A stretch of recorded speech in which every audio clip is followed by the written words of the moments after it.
what's up? Kamusta? Ayos ba tayo dyan? So, nandito tayo ngayon sa may Rusi Plaridel branch para sa update natin. So, nakita na rin natin itong kulay red. Ito yung Rusi Flame 150i. So, para sa lahat ng mga gustong kumuha nito, nandyan sa dulo ng video yung kanilang contact number at yung price nitong motor na to. Ayos na ayos siya.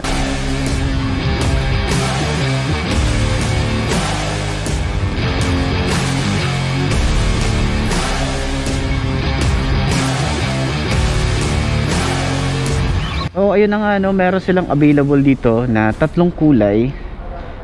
Tatlong unit pero dalawang kulay. Meron silang red dito at meron silang kulay black. Andun yung isa. Ito, nandito. Yan. So, kabababa lang. Naabulan natin, binababa tong motorcycle na to, no. Pero yun na nga, ito yung literal na sinasabi ko na flame, no. Yung iba nagko-comment flame daw. Ano yung flame? Me yung marimar flame, okay, apoy or alab, yan, flame. So yun na nga, ito yung sinasabi ko na literal na apoy talaga, no, dahil kulay red, sakto dun sa pangalan niya na flame talaga. So yan yung sinasabi ko, diba? So ang ganda talaga ng red, gusto ko talaga yung kulay red, no. Pero iba yung pagka-red neto compare dito sa pagka-red nung kay RFI. Ito kasi ginawa ng glossy. Pero yun na nga, no, tingnan nyo naman, ang ganda ng forma, napaka-sporting tingnan. Grabe boy, para ka talagang robot dito. Pero yun na nga, ang nagustuhan ko din talaga dito yung style ng ating headlight dito, futuristic. Talagang parang akala mo may robot na galit eh. Ikutan natin para sa mga bago subscriber natin at bago pa lang din, ano, napapanood to, no, at nadaanan to. Ito po yung kulay pula. Okay, meron na tayong tatlong nakitang kulay. Yung sa baliwag or yung kulay yellow, tapos kulay black at yung kulay red na to. Hindi ko pa sure kung ano pa yung mga available na color, pero sana magkaroon din sila ng matte finish, hindi lang puro glossy.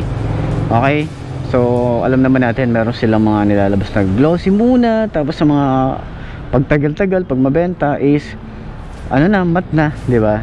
So yun nga pala, info lang din na itong mga supplier ni Rusi ay iisa lang yung supplier ni RFI 175, ni False 150, ni Classic 250i. Yung mga FI nila, iisa lang ang supplier. Kahit itong Flame 150i, iisa lang din yung supplier nila. So yun yung info na binigay sa atin ni boss. Okay,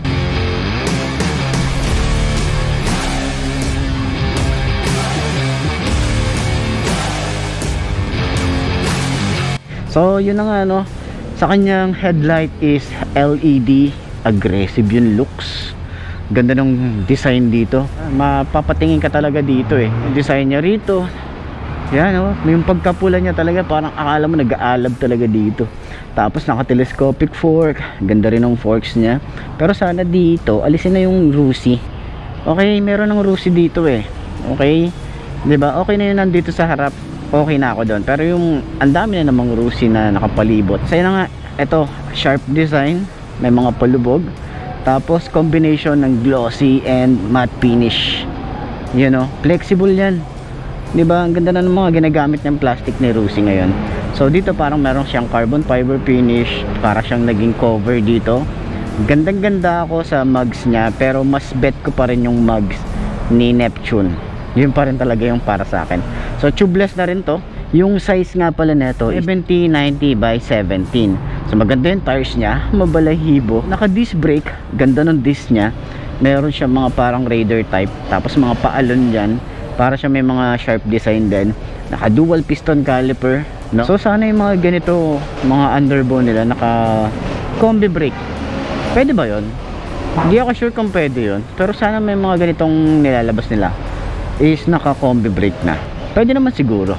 Sa likod wala siyang radiator, pero mukha yung radiator dahil sa cover niya rito. Aggressive yung looks niya rito, may mga sharp design niya, no? Ang ganda sa pinakailalim. And then meron siya mga carbon fiber finish. Yun, glossy. Ganda ng paint job.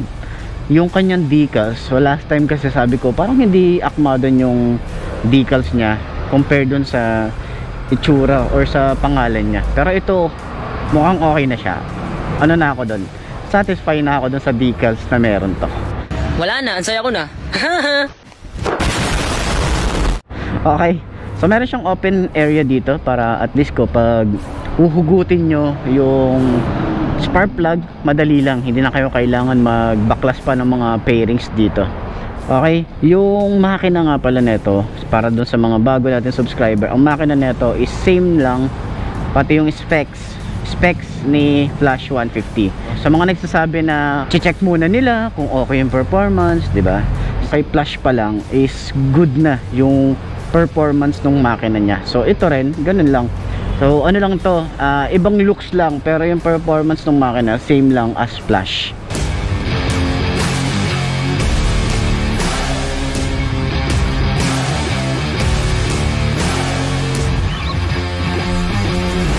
Yun lang, para kasi dun sa mga nagbo-worry na titingnan muna namin yung mga magre-review ng iba, ganyan. So sa Flash pa lang, matagal na nilang nirelease yun. So wala naman akong masyadong nababalitaan. Tsaka bihira lang din yung repo nun. So ayun na nga, balik tayo dito sa motorcycle. Ito yung kanyang kickstart. Yung design niya rito, matte finish. Ganda ng paint job dito para sa makina. Meron siya naka-emboss na Rusi. Rear brake pedal, smooth lang din. Tsaka malapad din yung kanyang tatakan. Yung kanyang foot pegs, malapad din yan, hindi napi-flip. So para sa kanyang foot pegs sa angkas, ito yung style, parang yung sa Neptune natin. Maganda yung paint job para dito sa kanyang alloy. Kulay black na may mga glitter effect yan. Stylish yung kanyang exhaust. Marami nagsabi talaga na kamukha to ni Beeperman, no? Yung looks niya, yung itsura may pagka Beeperman talaga. So sabihin na natin na okay, magkapara sila, pero magkaiba rin sila ng performance. Para sila ng looks. Okay? Pero yun nga, no, meron siya ritong cover na metal. Stylish yung dating anong kanyang exhaust, dalawa yung butas niyan. Tubeless yung kanyang tires, naka mugs, naka disc brake dito sa likod, naka single piston caliper din dito, and naka monoshock, nasa pinakagitna naman yan. Tsaka yung shock niya meron siyang harang. Sa kanyang grab bar, gusto ko yung itsura dito ng grab bar. Sana meron ding Rusi na nakalagay dun sa RFI ko. Dito may naka-emboss talaga siya, grabe Rusi ah. Sa kanyang taillight is LED, split type yung mga LED nya. May mga bulb siyang maliliit. Alam mo yun, parang sa likod niya. Gusto ko makita to na naka-activate. Sana may makakita tayo, no? May matsyempoan tayo, tapos ma-video natin. Para at least mapakita ko sa inyo kung ano yung tsura nung taillight niya, okay? So, mas gusto ko rin kasing makita yun personal. Okay, hindi yun sa picture lang, okay? So, ayan, may reflector. Yung kanyang signal light, flexible din, tsaka LED rin yan. May plate light tayo rito. Yung kanyang style sa rear fender. Meron din tayo rito ang chain cover. Yung kanyang sprocket size is 41T. 5-speed na, no? Ito ay 1 down, 4 up. And naka single head shifter din to. Ganda rin shifter niya. Kanyang foot pegs, okay din.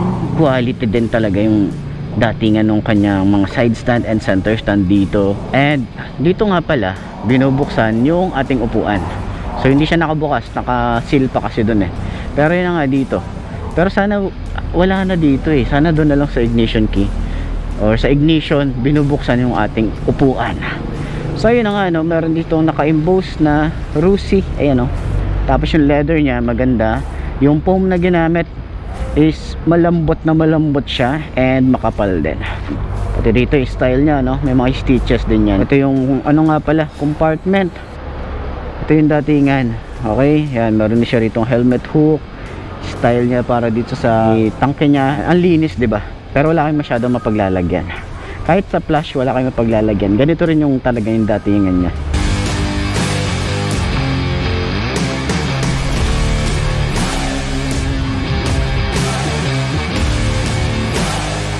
Gusto ko yung forma dito. May mga butas din pala to. Ayun, may butas yan dito para sa kanyang aerodynamics. And then kagandahan yung USB port nandito sa pinakagitna. At least kahit pa paano may USB port, di ba? Kanyang handlebar, naka-upright position. Okay yung mga paint job, quality, no? Itsura dito. Yung kanyang ignition key, stylish din yung datingan. Hindi lang siya basta parang pipitsugin tingnan. Sa kanyang switches, Naka quick throttle na to. Ito electric starter. Lever nya, medyo maliit lang talaga yung lever dito, pero smooth lang yan, you know. Tapos yung grip nya makapit din. Yung throttle, ito nga lang malalim. Ba't ganun? Naka quick throttle pero ang lalim nya, no? Dito naman yung off and on ng park light and headlight, high and low, signal light, and busina. So yung clutch nya smooth lang din. So mas malapad yung style dito compare dun sa kabila. Pwede rin kayo maglagay dito ng bar and side mirror. Tapos dito sana makita natin yung itsura ng ating panel gauge. Stylish yung datingan talaga nito. Okay, ganda. Pati paint job dito. Gusto ko yung itsura nya. Yan, yung panel gauge nya is full digital. So check natin ulit para dun sa mga bago natin subscriber, no. Check natin yung motorcycle. Ganyan itsura nya kapag naka side stand. Ang pogi, no? Nakapark ng ganyan, tapos titingnan mo, pogi naman ng motor na to, boy.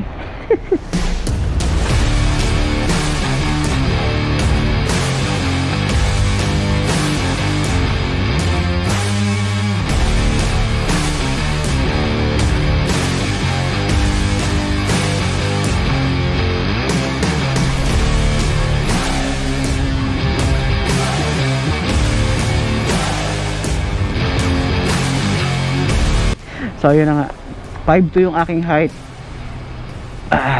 Iyon, oh. Ano ako dito, tingkayad ako dito, pero kaya kong i-manage. Sheesh, pogi boy. Turning radius, iyon, oh. Di siya ganun kalawak pero saktuhan tong iliko, hindi ka mukhang mabibitan dito. Tapos yung front shock na ito, yun talaga eh, ang ganda ng bounce eh, you know. Hindi siya yung ano, 'di ba? Okay na okay. 'Di ba? Hindi siya yung agad bumabalik, yung parang pipitikin ka. Hindi, ito. Smooth lang, ayan, oh. Okay din yung upuan niya. Malambot din. Gusto ko yung lambot niya, no? Okay to sa long ride. So, yun na nga, no.